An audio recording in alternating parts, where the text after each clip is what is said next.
Assalamualaikum warahmatullahi wabarakatuh. Selamat datang semua. Kembali lagi dalam mata kuliah teori probabilitas. Untuk kali ini merupakan bahasan lanjutan dari bahasan sebelumnya, yaitu distribusi frekuensi, yaitu penggambaran data. Nah, seperti yang teman-teman tahu bahwa dalam distribusi frekuensi itu hanya terbatas pada bentuk tabel seperti itu. Nah, jadi untuk membuat tampilannya atau gambarannya lebih baik gitu ya, karena memang manusia itu didesain untuk melihat lebih mudah terhadap visual gitu ya. Maka ada namanya penggambaran data dalam bentuk lain, yaitu adalah dalam bentuk grafik. Nah, jadi dalam pembahasan ini tidak lama gitu ya, ini ya sebentar, tapi akan berhubungan dengan materi sebelumnya seperti itu. Nah, jadi penggambaran data itu adalah suatu teknik gitu yang digunakan untuk menggambarkan pengolahan data yang telah diproses sebelumnya. Jadi yang dimaksud adalah kemarin dalam distribusi frekuensi sudah diproses gitu ya, sehingga didapatkan suatu tabel, entah dia data tunggal ataupun data kelompok yang diurutkan berdasarkan kelas-kelasnya. Nah, di situ nanti ada frekuensi yang didapat dari setiap kelasnya gitu. Nah, jadi ini juga termasuk tekniknya dalam menggambarkan suatu data yang telah diolah itu menjadi suatu bentuk diagram batang dan lain-lain. Nah, secara jenis secara umum gitu ya, penggambaran data ada dua, tabel dan grafik. Nah, tabel sudah dijelaskan atau sudah diwakilkan dengan tabel distribusi frekuensi. Sedangkan grafik itu digambarkan dalam suatu bentuk yang lebih visual gitu ya, yang lebih mudah untuk mendapatkan informasi gitu. Mungkin teman-teman sudah mengetahui gitu ya, atau sering melihat di sosial media ataupun di TV terhadap penggambaran data dalam bentuk grafik gitu ya. Nah, saya yakin teman-teman pasti akan lebih sering melihat dalam bentuk grafik daripada bentuk tabel. Kenapa? Memang secara umum grafik itu akan lebih mudah untuk penyampaian informasi gitu ya. Nah, sehingga orang-orang dapat mengambil informasi dengan mudah. Berbeda dengan tabel. Tabel itu kita perlu membaca secara detail kolomnya, kemudian barisnya. Kemudian nanti akan didapatkan nilainya. Nah, ini berbeda dengan grafik. Nah, untuk tabel yang seperti ini gitu ya. Jadi dari data mentah yang didapat gitu ya, atau data array yang didapat, kemudian data tersebut nanti diolah dalam bentuk kelas-kelas tertentu gitu ya. Nah, ada kelas yang bentuknya tunggal, ada yang kelas bentuknya kelompok gitu. Nah, keduanya sama saja, tetapi keduanya punya kelebihan dan kekurangannya gitu ya. Kalau misalkan contohnya data tunggal, apabila datanya banyak dan sangat variatif, itu akan sangat sangat banyak baris yang akan tercipta gitu ya, karena dia akan mewakili satu nilai dari kelas satu kelas mewakili satu nilai gitu. Nah, nanti frekuensinya berapa tinggal dilihat dari data arraynya. Nah, sedangkan untuk data kelompok itu kekurangannya sebenarnya nilai, kalau kita lihat dari tabel ini gitu ya. Kalau kita lihat dari tabel ini, jadi dua ini kita tidak tahu nih dua ini dimiliki oleh nilai berapa gitu ya, karena intervalnya 60 sampai 64 gitu. Apakah di 60, apakah di 61, apakah di 62, apakah di 63, apakah di 64 gitu ya. Nah, ini kita nggak tahu. Nah, itu kekurangan dari data kelompok. Tapi kelebihannya apa? Kelebihannya dengan 70 data ini dan dengan range yang sangat jauh ini gitu ya. Ini kalau kita lihat range-nya jauh ya, 34. Nah, secara kalau kita buat range 34 dengan data tunggal gitu ya, berarti kemungkinan akan ada 34 baris yang akan dihasilkan. Nah, itu kan sangat banyak. Nah, dengan data kelompok hanya dihasilkan 7 baris atau 7 kelas. Seperti itu, yang nanti ada frekuensinya masing-masing di setiap interval, yang termasuk dalam setiap intervalnya. Seperti itu. Oke, next. Grafik itu ada banyak gitu ya. Tetapi secara dasarnya teman-teman harus mengetahui gitu ya. Jadi ada namanya diagram batang, diagram garis, ada histogram, ada ogive, dan diagram pie. Nah, Selain itu apalagi ada banyak sebenarnya gitu. Tapi teman-teman bisa kembangkan nanti mungkin lebih dalamnya gitu ya, membaca jurnal atau membaca textbook yang lain. Diagram batang bentuknya seperti ini.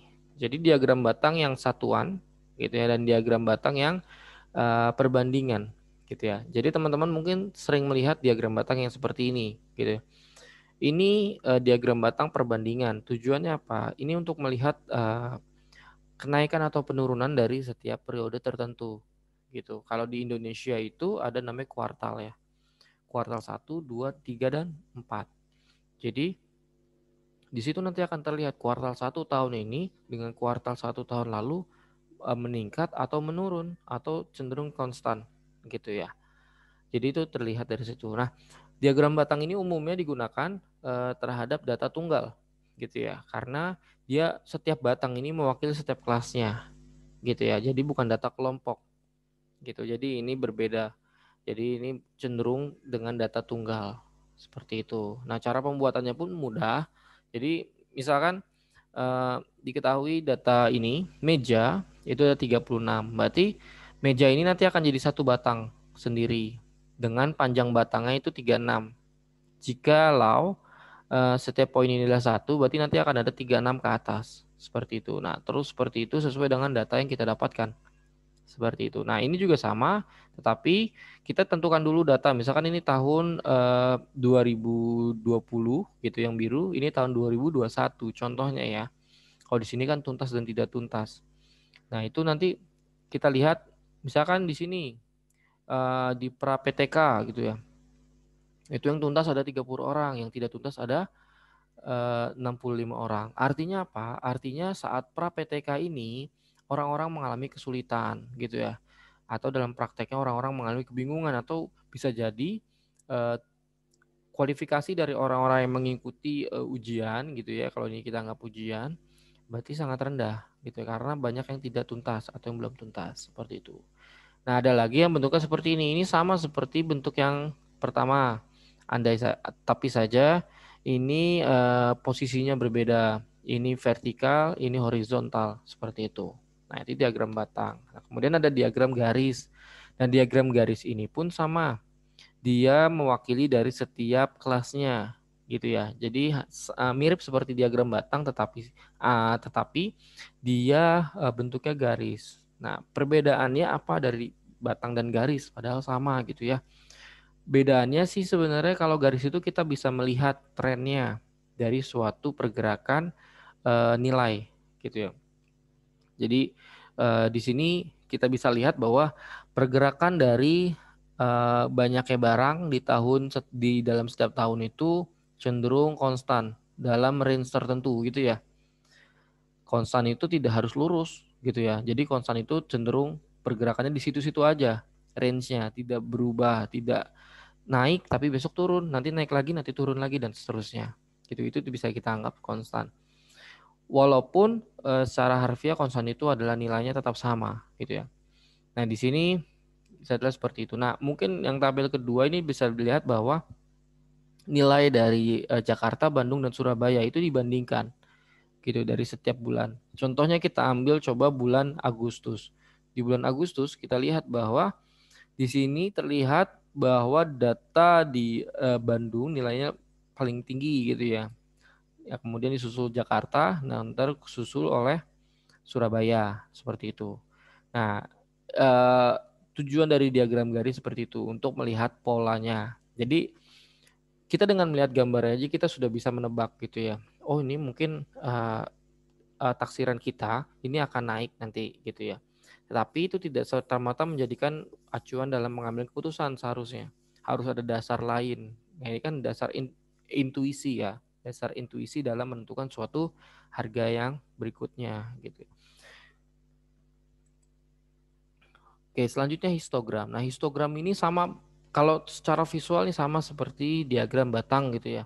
Tetapi kok beda, ada yang membuat beda gitu ya. Yang apa itu? Yaitu adalah jarak antar batangnya. Kalau diagram batang itu ada ruang kosong dari setiap batangnya. Tapi di histogram ini tidak ada ruang kosong. Dia berdempetan selalu gitu ya.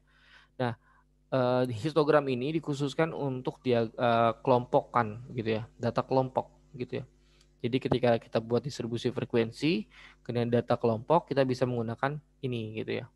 Kemudian nanti bisa kita lihat perubahannya. Nah, untuk histogram ini biasanya digunakan untuk apa? Digunakan untuk melihat suatu distribusi itu normal atau tidak gitu ya. Atau jika nanti kita sudah membahas tentang ukuran pemusatan, ini kita bisa lihat kurvanya dari data awal, data ekstrim sampai data terendahnya.